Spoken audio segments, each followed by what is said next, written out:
There are stories that demand to be told, even if they've been buried for decades, and then there are others that, frankly, should have never seen the light of day. Welcome back to another installment. Tonight, I'm bringing you tales that range from the frozen horrors of the Siberian tundra to the whispers in the fog along an abandoned railway line. If you like horror that feels real, the kind that makes you eye the shadows in your bedroom with a newfound suspicion, then you're in the right place. But without further ado, get comfortable, kill the lights, and let's dive headfirst into the cold, the fog, and the fear.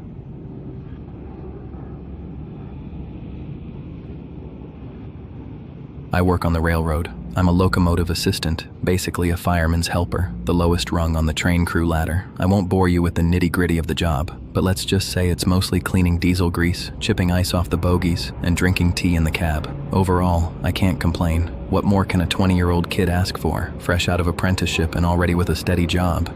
Maybe to complain about the permanent smell of diesel in my clothes and the sleepless nights. And it's one of those nights I'm going to tell you about. This happened about 2 years ago. In mid-January, I was just starting to work on my own. They assigned me to a large station, right in the middle of a closed military settlement. Well, the airfield and the station were what kept that little town afloat, about 50 kilometers from my city. I was living in a rented apartment. I wasn't exactly thrilled with the situation, but living independently has its perks, even if I did sometimes get hit with a wave of terrible loneliness. Anyway, my 5th shift was coming up. It was my turn for the night shift. Sitting in front of my laptop, I glanced at the time. It was 4:02 p.m. I sighed and thought to myself, great, another shift without any sleep beforehand. I'm going to be a zombie. Oh well, I'll manage. A phone call pulled me out of the show I was watching. It was Andrei Pavlovich, my engineer, a bald, cheerful guy about 60 years old who knew the job and the locomotive like the back of his hand. I picked up. Hello? Pavlovich speaking. Hi, Dima. Listen, I can't make the shift tonight.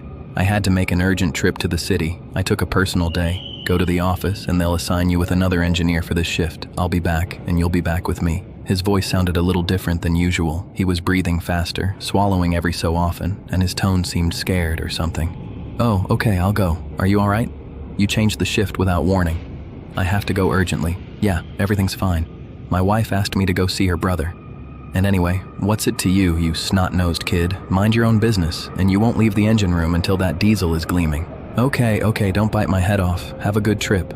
Andrei Pavlovich hung up without answering. I stared at my phone with a grim look, snorted, and went back to my show. Later, I checked the forecast, minus 26 degrees and freezing fog. Simply perfect. I got ready and headed to work. I went to the shift supervisor's office, where I was introduced to my new engineer, a tall, burly guy, about 26. Turned out he'd just finished school and was newly assigned there. He was easy to talk to, knew his memes and video games. Just what I needed, I thought. After the safety briefings and all the formalities, we walked over to our machine. On the way, he explained that we'd be working the gravel quarry, the industrial facility that supplied the ballast for the railway. Well, it was to be expected. Where else would they send a rookie engineer but to a single-track line with cars on both ends? Just back and forth hauling cars, I thought. And thank God Pavlovich was gone. Every time we work the quarry, something goes wrong for him. Either he fails an attention test or he speeds. The place is just bad luck for him. I didn't relish having to explain myself to the boss again. We picked up the machine and hit the line to start work. Everything was rolling smoothly. The train goes, I chat with my partner, and smoke in the cab. Pavlovich never allowed it. That's how half the shift passed. Suddenly the radio crackled. Quarry, you're on standby. We don't have a formal lunch break. Officially no, but they give us a couple of hours to inspect and maintain the locomotive, and then each guy decides how to use that time. We pulled out, roughly halfway, about 7 kilometers from the station and 7 from the quarry. A perfect spot for a nap, no floodlights, no roar of other locomotives or machinery, single track and dense woods on both sides. After setting the brakes, the engineer sent me to check the bogies while he put his feet up on the panel and got lost in his phone.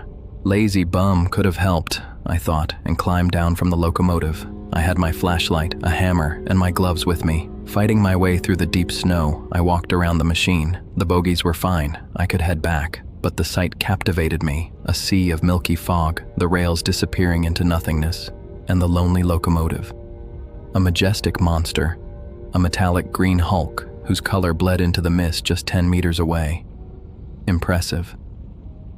I lit a cigarette and feeling that half a thermos of tea I'd drunk was making its presence known, I decided to step away to take care of business. I wasn't about to pee right next to the locomotive. The engineer could be looking in the mirror, and besides, it wasn't a good look. I stepped off the track towards the trees, lighting the way with my flashlight. I didn't fancy breaking something in the dark. While I was busy, I spotted something not far off among the underbrush, a rusty sign with remnants of white paint. When I finished, I carefully approached. I moved about 10 or 15 meters and unhooked the sign from a low-hanging branch. It was clearly legible, T3692. That was a locomotive identification plate. The T-series was an older model. Finding something like this is a collector's item for enthusiasts. I could hang it on my car's bumper or put it up in my room. What a find. I was grinning at my treasure when, suddenly to my right, something crunched. I spun around sharply, aiming the flashlight. The light dissolved into the fog, and about 20 meters away, 2 bright points were clearly visible. Animals roaming around. Look at those eyes. Hope it's not a wolf, I muttered under my breath. I watched as the glints slowly dimmed until they disappeared completely. The animal didn't turn around or walk away. The eyes didn't move away.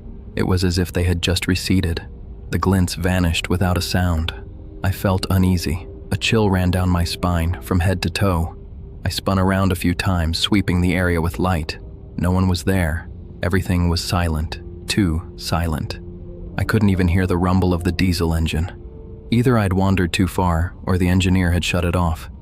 It was probably just the lack of sleep playing tricks on me. Right, time to get back. It's not May. Holding the plate under my left arm, I quickly trudged through the deep snow towards the locomotive. There, I'm safe, warm, and with light. The animal can't get me. I didn't want to think about what I'd seen. Branches crunched under my feet, but then I heard a completely different kind of crunch, like a large bone breaking, or someone's spine. Pretty unpleasant. The crunch came from behind. I froze for about 15 seconds, not moving, processing the whirlwind of thoughts and my racing heartbeat. My legs started to feel unbearably cold, numb, either from the cold or the horror. Then, slowly, I turned around. The flashlight beam dove back into the fog. About 10 meters from me, those glints were there again. But now they were higher than before, at eye level. They moved slowly now, tracing a lazy figure 8. And then, that crunch again. Now I understood its source. That creature was tilting its head, cracking its vertebrae. After 7 seconds of that disgusting neck gymnastics, the eyes stopped moving. The bone crunching ceased, but in its place came a whisper. About 10 voices spoke at once, male and female, distant and close. I could even hear children's voices. It all blended into a chaotic noise. It was impossible to tell what they were saying. It felt like the whispers were seeping into my head. Through that torrent of my own thoughts and the flow of whispers, I managed to give an order to my body. Run! I turned and bolted. I ran as fast as the mud under my feet and the heavy winter coveralls would allow. I dodged trees, jumped over all kinds of ditches and gullies. My legs were on autopilot, and I was carrying my gear and the precious plate. Strange I hadn't dropped it. Well, she wasn't to blame for this whole disaster, and I'm taking her with me. I ran without feeling tired, but I started to worry that the forest seemed longer than it was. I'd run close to a kilometer by my estimate, and the trees didn't end. A couple more minutes, and I burst out into the deep snow, and the tree line ended. The railway embankment appeared, and I climbed it like stairs, even though the ballast slope was pretty steep. I stood in the middle of the track and stopped. A barely perceptible wave of relief followed. I had made it out. Wait a minute. Where's the locomotive? I said out loud with displeasure. I looked around and didn't see my machine. I calmed down, assuming that in the forest I'd veered off track, and the locomotive was further ahead, hidden by the fog. Well, nothing to it. I walked in the direction of the quarry.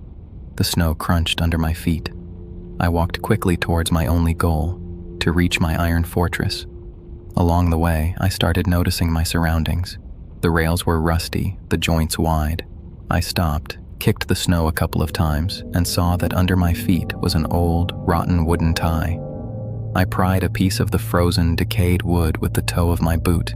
It smelled of creosote, the stuff they use to treat wooden ties. The classic railroad smell.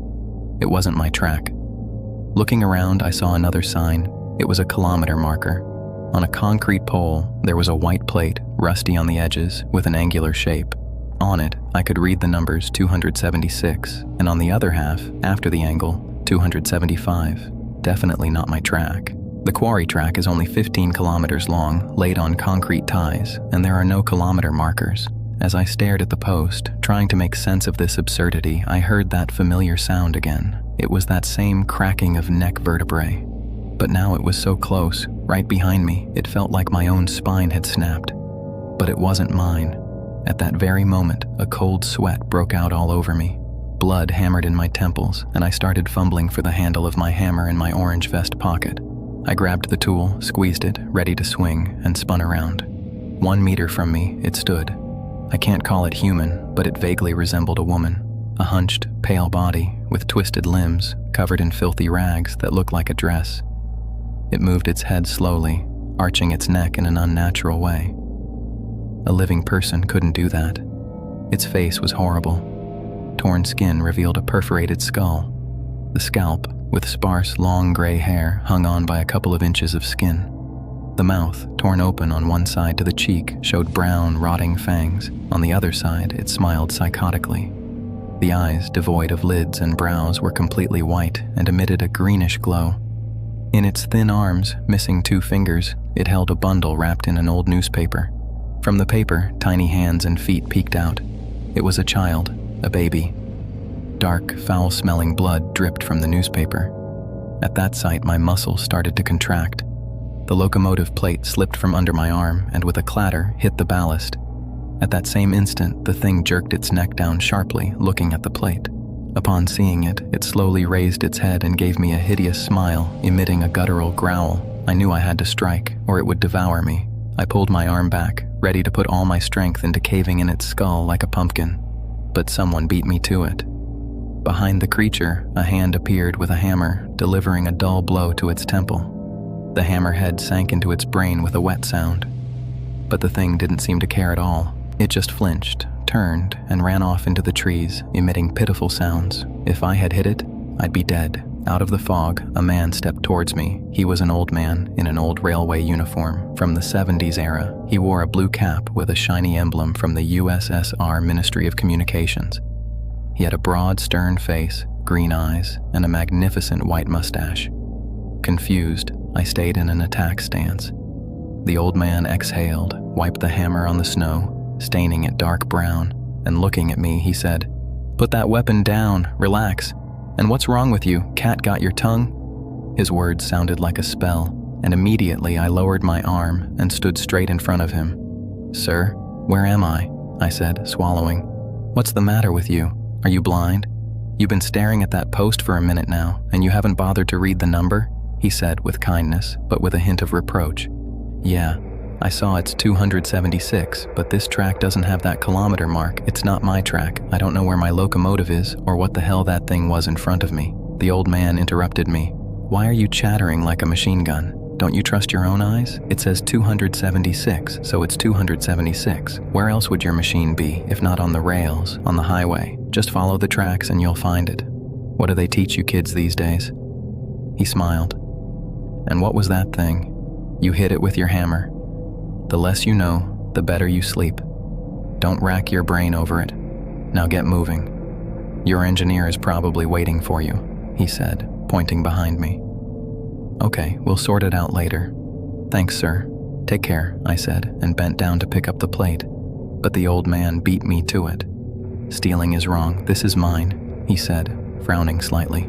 "And say hi to Andre from me. Tell him it's from Yegorik." I made a face that said, "Yes, sir, whatever you say." I turned and walked in the direction he'd pointed. 20 seconds later, I heard behind me, "The main thing is, don't look back." It sounded like he was a kilometer away, even though I'd only walked about 100 meters. After covering about 2 kilometers, I noticed the rails became shiny and were laid on concrete ties. Then I saw a huge square silhouette ahead. It was my locomotive. The roar of the diesel gave me a jolt of energy, and I ran towards it. I climbed in, locked all the doors, got to the cab, sat down, and fell asleep on the console. The engineer woke me up in the morning. We handed over the shift and went home. In the smoking room, the older guys were talking about Pavlovich.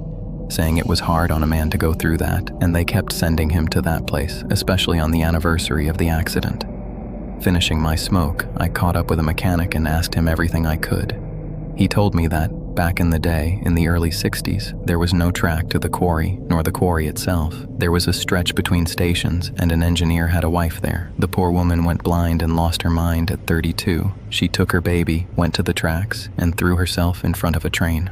That train was being driven by her husband. Ever since then, strange things have been happening at Kilometer 276. Signals turn red for no reason. The radio picks up noises, whispers, and baby cries. And in fog or rain, you see a kind of goblin with glowing eyes. There were accidents. The track was wrecked. They dismantled it and laid a new one to the quarry. The men hate that place. And does all this have anything to do with a certain Jägerich? I asked, lighting another cigarette. The mechanic looked at me as if I'd discovered something I shouldn't know. He lit a cigarette and reluctantly told me that in 1977, Jägerich was the engineer. His fireman was Andrei Pavlovich. For unknown reasons, half the spikes on that kilometer were pulled out of the ties. The train derailed. The engineer died. He had sent his fireman to the diesel room, and he held onto the brake lever until the very end, reporting on the radio. Since then, Pavlovich constantly sees Jägerich at the edge of the track at Kilometer 276. They were in the third series, Otieska, with factory number 692. Turned out Pavlovich hadn't gone to his brother-in-law's house, but to the cemetery, to visit his fallen comrade, the one who had given him a chance to live. A week later, I requested a transfer to the station in my city. It's smaller and pays a little less, but the important thing is that the probability of running into that abomination again is low. That's where I've been working ever since. Pavlovich retired and lives peacefully as one can after all that. Last week, a telegram came saying that on that stretch, they'd found the savagely mutilated bodies of a locomotive crew and an abandoned locomotive. I will never go back there.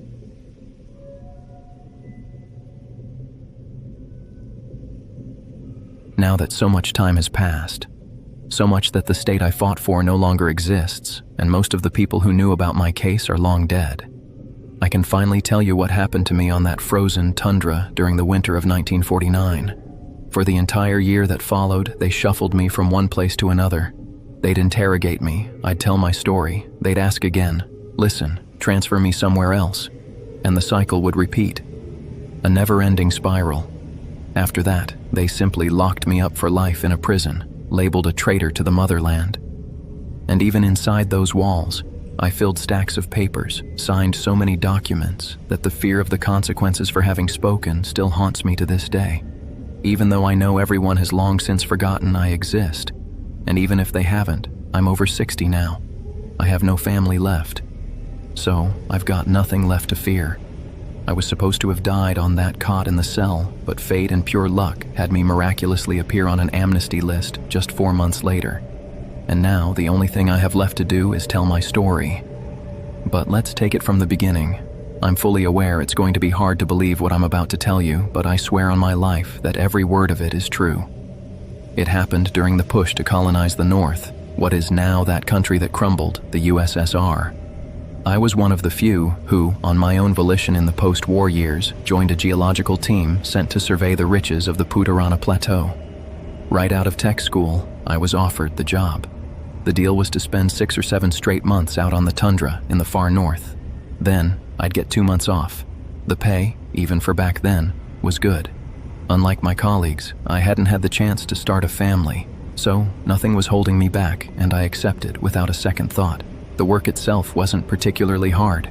I'd trained as a motor mechanic and even had a little experience under my belt.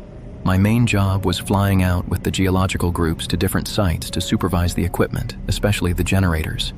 Any geological station needs at least one generator for electricity. And believe me, without electricity, the geologists have a truly miserable time.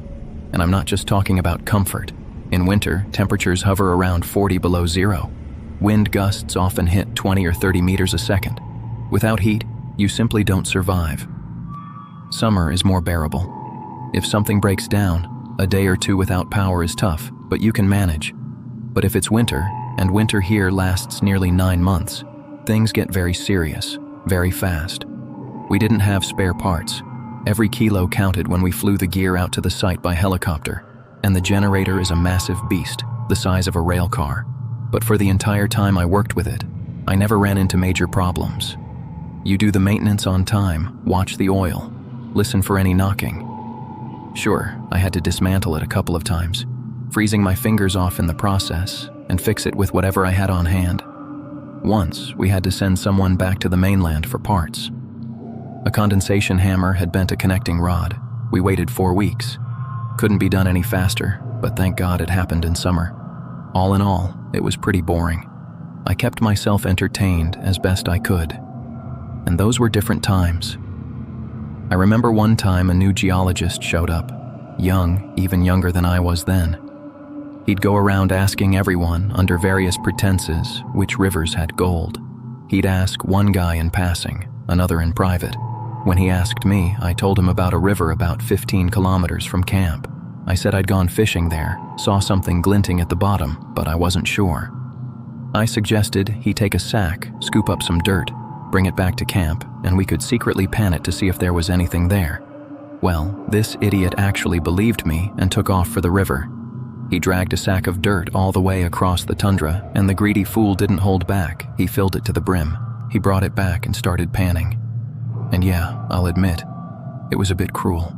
I sprinkled some copper shavings into the dirt without him noticing. When he found it, all shiny, his eyes went wide as dinner plates. He was ecstatic.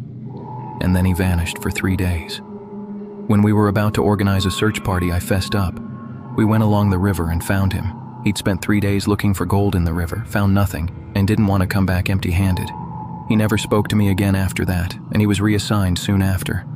But they didn't keep me chained to one spot all the time, so while the geologists did their thing, I had other distractions. I'd often roam the tundra looking for lakes with fish. There was an abundance of it. No wonder, considering there wasn't a soul for hundreds of kilometers in any direction. Just dwarf trees and small mountains. After clearing it with the bosses, I'd take off for 2 or 3 days, always packing some food, matches, and a rifle. I didn't fancy meeting a bear or a wolverine without a way to defend myself. I also brought a compass, tent, sleeping bag, a small collapsible auger, and of course, fishing rods with a selection of spinners. I'd load it all onto the snowmobile and head out. The big problem for first-timers on the tundra is that it seems impossible to get lost. You can see the high mountains in the distance. The low trees don't block your view, and landmarks are visible for kilometers. But that's a complete illusion. Endless fields of dwarf trees and the same mountain ranges repeating over and over. That's it. You can wander forever trying to find the spot you started from. People got lost in the most absurd ways. Once, in summer, 2 avid fishermen took a boat to the middle of a lake, fished for a while, and realized there were 4 identical mountains around the lake. They rowed toward one, looked at the shore, and it wasn't theirs. They tried another, and still not it, and the lake wasn't even that big.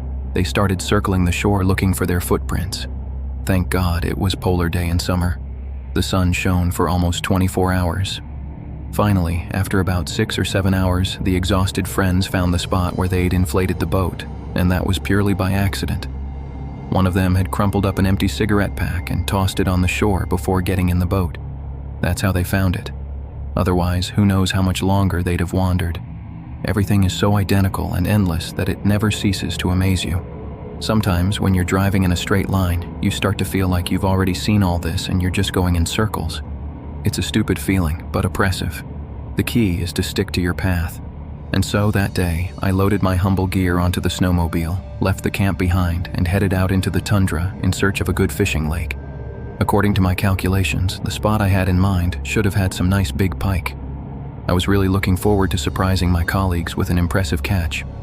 After a few hours, I was already approaching that fateful lake, the one I would later show to hundreds of people, to military men of all ranks, and to scientists. But that first time, I was seeing it for the first time. It didn't look any different from the hundreds of other lakes scattered across the tundra, so what followed was just pure bad luck. I've replayed that moment in my mind countless times over all those long years in prison. Why me? What are the odds that, in God-forsaken places, among hundreds of identical lakes, one man would stumble upon that one specifically? But I'm getting sidetracked. At that time of year, the lakes were frozen up to a meter thick, so I fearlessly drove my snowmobile out almost to the center, and that's when the ice gave way. The snowmobile plunged into a crevice instantly, and I went with it. Inside, I braced myself to surface in the freezing water, but instead, I felt myself falling into an empty void. Before I hit the ice below and lost consciousness, I understood only one thing: there was no water under the ice, because what I had mistaken for a lake was actually a dome of ice hanging like a bubble over a cave. I don't know how long I was out, but the fact that I didn't freeze anything suggests I must have woken up almost immediately. The cave I'd fallen into was about 6 or 7 meters deep, and the frozen water I'd taken for a lake formed a kind of thin, icy ceiling through which, albeit faintly, light filtered down. The first thing I did was look around, and though my parents had raised me as an atheist, I crossed myself. Right next to where I'd landed, there was an even deeper chasm into which, apparently, my snowmobile had plunged with all my belongings. Without getting up, I carefully moved away from the edge and started thinking about what to do. The situation looked bleak. No weapons, no transport. Even if I managed to get out of this cave, my chances of making it back to camp were absurdly slim. I checked my pockets. The matches tucked inside my shirt and wrapped in a rag were still there.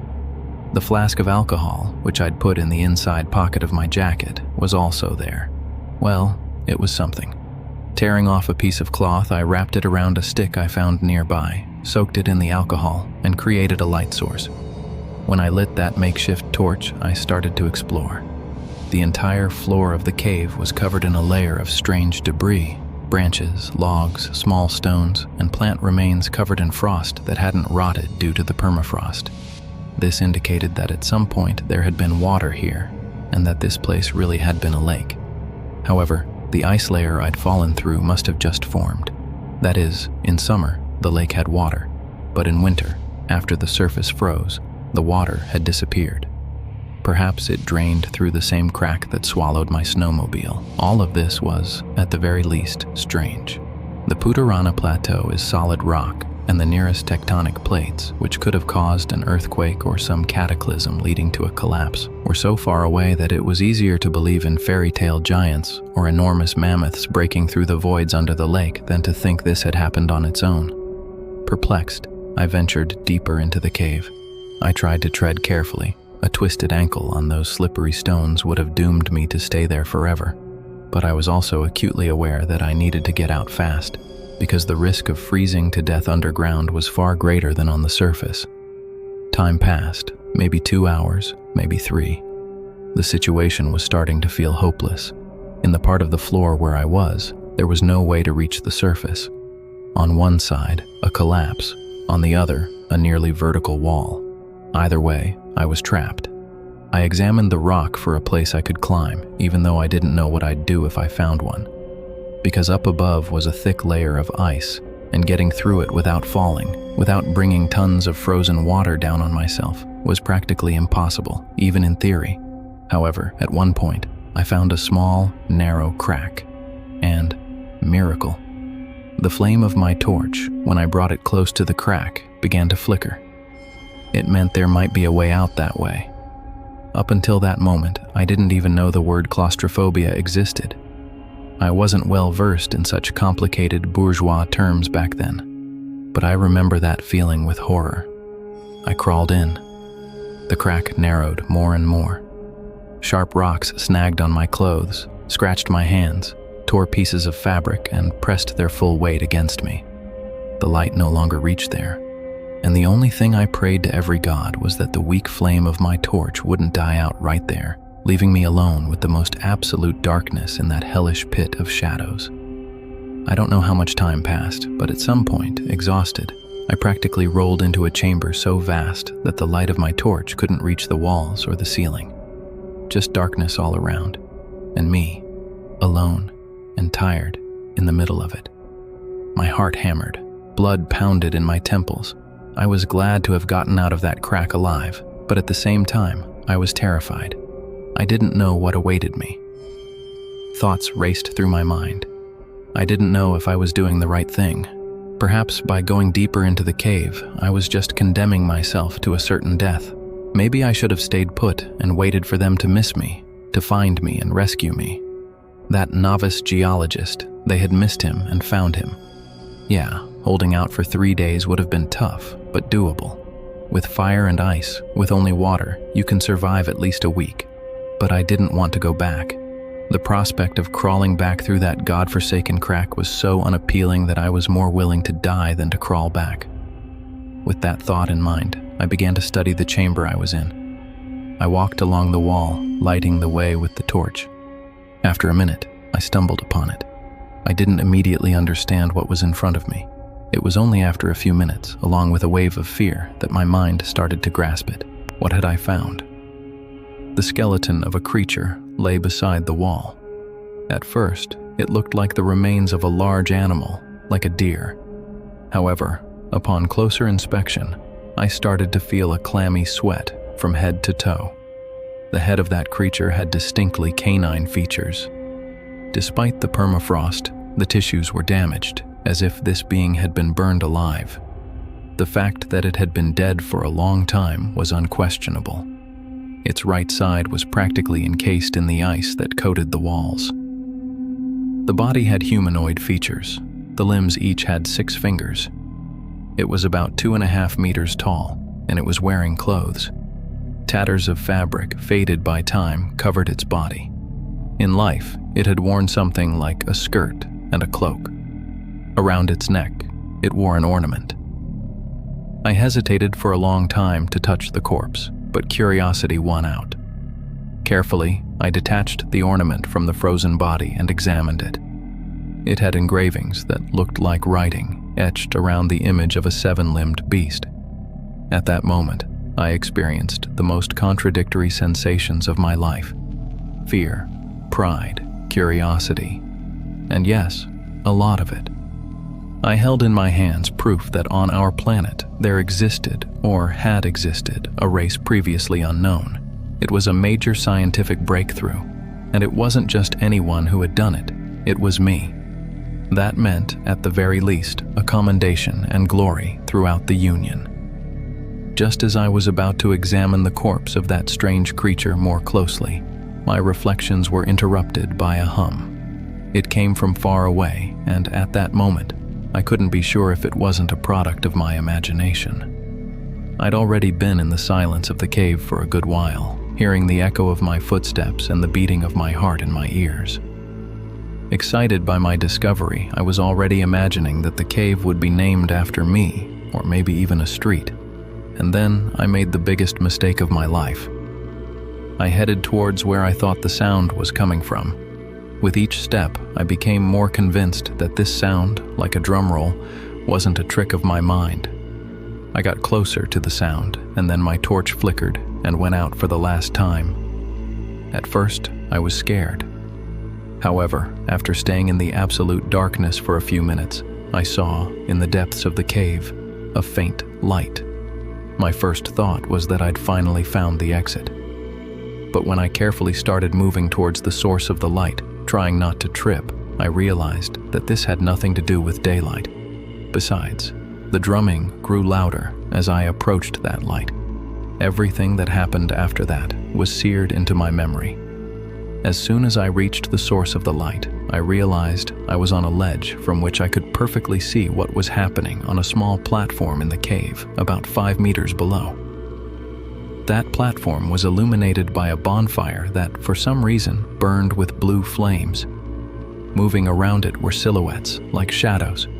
In them, I recognized the creatures whose corpse I had seen earlier. The drumbeat seemed to intensify, but no matter how hard I tried, I couldn't distinguish the source of the sound. At this moment, I should have left, run, hidden somewhere far away from this place. But fear gave way to curiosity, and I watched the silhouettes of those creatures twisting unnaturally in the blue light of that inhuman fire.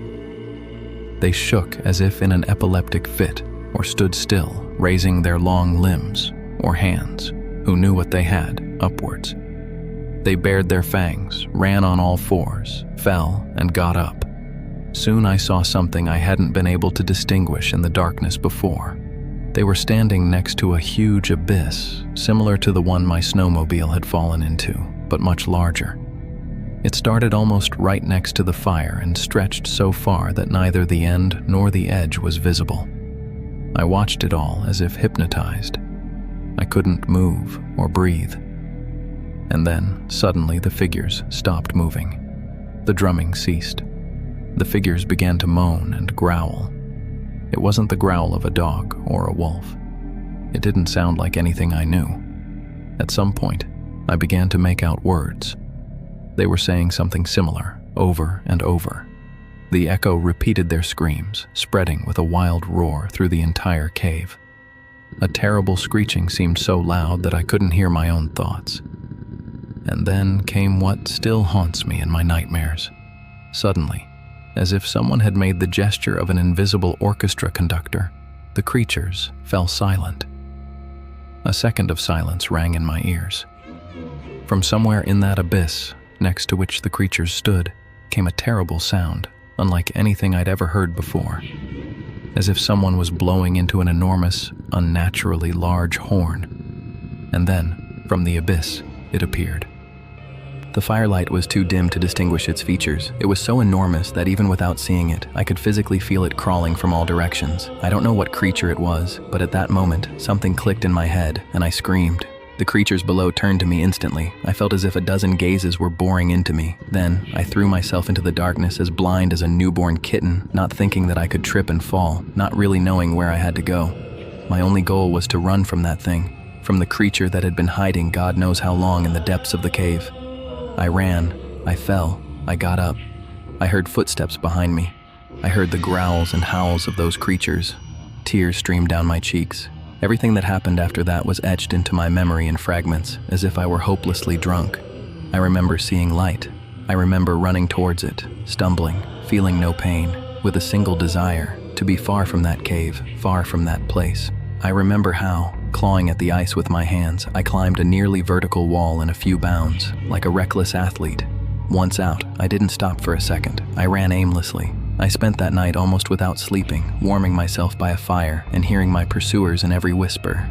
And when, a few days later, they found me, it still took me a long time to get over the panicked fear I felt towards dogs. Everything that happened after that, you already know. I would love for it all to be a stupid product of my imagination, but the ornament I took from that cave, even though they took it from me almost immediately, continues to convince me that everything I saw was real. Afterwards, they took me back to that place several times. A whole bunch of military men combed through those caves, studying them in detail, and God is my witness that I have no idea what they found there.